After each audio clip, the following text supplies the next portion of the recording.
Hej hej! Hej Helena! Jag skulle vilja höra med dig, vilka tycker du är fördelarna med Open Access?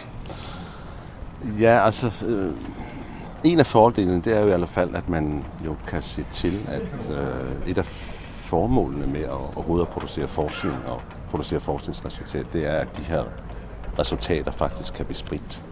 Altså at alle interesserede læsere kan få tilgang. Ja.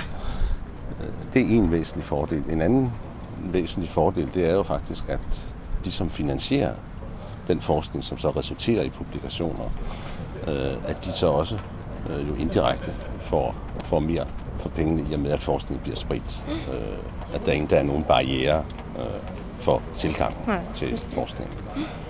Og det er også det, som vi kan se, at altså det er derfor, at forskningsfonde, forskningsfinansierer, institutioner, universiteter og organisationer faktisk stiller sig bag om selve ideen.